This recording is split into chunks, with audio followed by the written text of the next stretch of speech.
Experience Squad. This is Pixie from Pixie Marines. Thank you for being here once again. If you are new here, welcome. I make astrology videos like this one, pick a card readings, and ASMR/Reiki videos.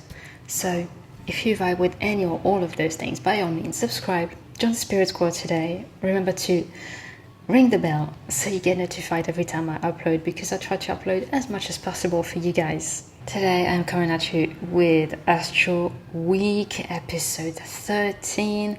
This is the week running from the 20th until the 26th of April. 3 things are happening, mainly on the 20th, first quarter moon in Leo, and Vesta going direct in Virgo. And on the 23rd, Mars is going to be in Cancer. We're going to talk about all of that quickly and clearly. Grab yourself a cuppa if you are called to, and without further ado, let's get into it. So the first thing we're going to talk about is Vesta going direct in Virgo. We introduced Vesta in our very first episode when she was going retrograde in the sign of Virgo, so the mutable earth sign of Virgo. Now, about 3 months later, she is going direct in the same sign. For those who don't know, Vesta was the Roman goddess of the home, the hearth, and the family. So, astrologically speaking, those will be the areas we're going to zoom in on, if that makes sense. It is interesting to notice that she was mostly represented as a fire or flames rather than an actual person. The fire itself represents purification and focus. Vesta's role varies depending on which sign and which element, so air, fire, water and earth, she finds herself in. I apologize about the noise. For 3 months, again until the 19th of July, she will be direct in Virgo. So we will then be able to harness her energy for any project we might be working on, either as a group or individually speaking. Concentration and attention to details will be the main areas that she will be needed in or with.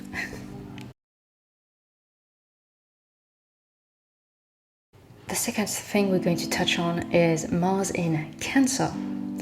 From the 23rd of April until the 11th of June. The fiery planet of war and action, Mars, will be in the water sign of Cancer.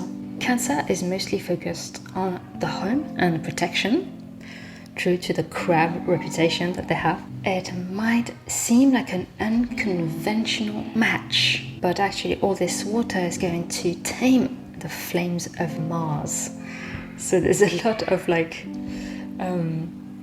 talk about flames and fires and the home and family, areas like that for the upcoming few weeks. So instead of being on the busy proactive side, we will take a step back and feel more on the defensive. Perhaps we might go after our goals, but in a more roundabout way instead of being so direct and frontal. However, watch out for mood swings, as overwhelming situations might push us into retreating and reflecting, introspection. Analysis is always a good thing, but when you sit in that energy for too long, it leads to overanalysis, being stuck in your heads, basically. So when such times arise, it is always good to call on the fire of Mars to kind of help you shake things off. Last but not least, we are talking about first quarter moon in the sign of Leo on the 20th. So this is when the moon looks like a D, a capital D. First quarter moons are an excellent time for taking actions towards our goals and show how committed we are to completing them. taking actions, taking first steps. About a week ago during the new moon, we planted seeds of intention, and it is now time to water them.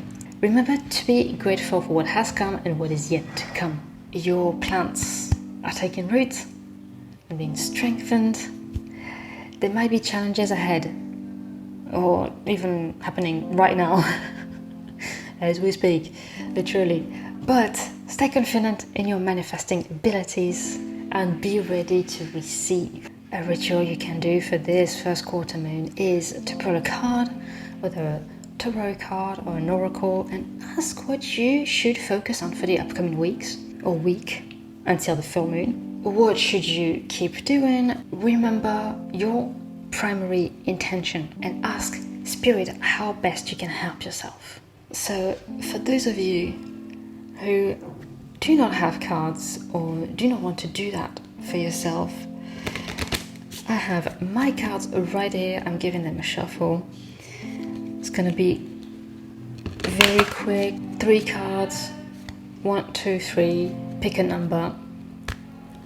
If you wish to do this for yourself, then click off of this video.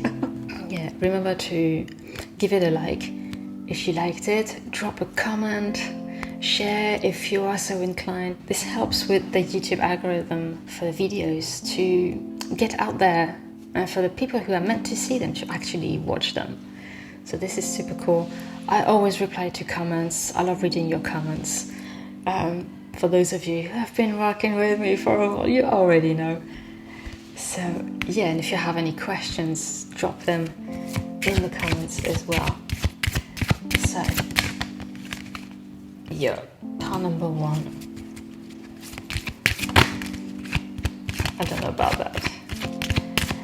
Number 2, well, okay, that's it. 2, which is number 2. Pile number 3, what should you guys focus on for the week leading up to the full moon? Oh my god, the cards. I don't know what's happening with the cards. I was gonna say they keep jumping and then they literally flew out. Oh my god, okay. Back of the deck energy. 19, this is the ghost. 1 plus 9, 10. Completion, plus this is a ghost. There's a completion of a cycle of some sort. I would say this is more like internal because of the blue and the purple. This is something that's more personal to you. Something that you've been going through perhaps. Something that might have been painful, but know that this is coming to an end. So pile number 1, you have number 4 with the children's book. Okay, what should you focus on for this week leading up to the full moon? I want to say your emotions, opening up. Oh my god, I love this card. Having fun, connecting with your inner child. There's kind of a sense of rebirth, or like seeing things with new eyes. But this is a very sweet, innocent and light-hearted vibe. So I feel this is where you should try and focus your energy on. Pile number 2 with the number 2. Oh yeah. This is also like heart chakra vibes. Yeah, emotions, new beginnings with this, because this always makes me feel like an ace, this one. And just savoring life. It's kind of similar.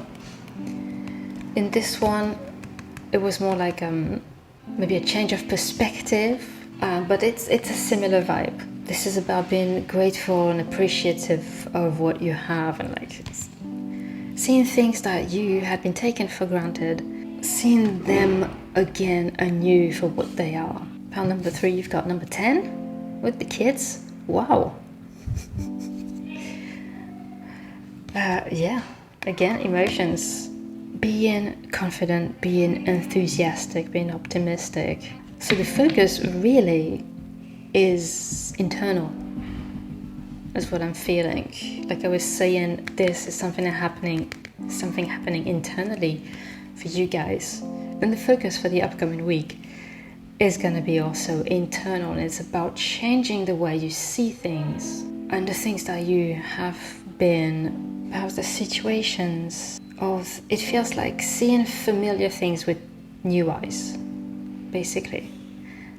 Like if you just arrived and you were a complete stranger, you would like take the time to smell the roses and all of that.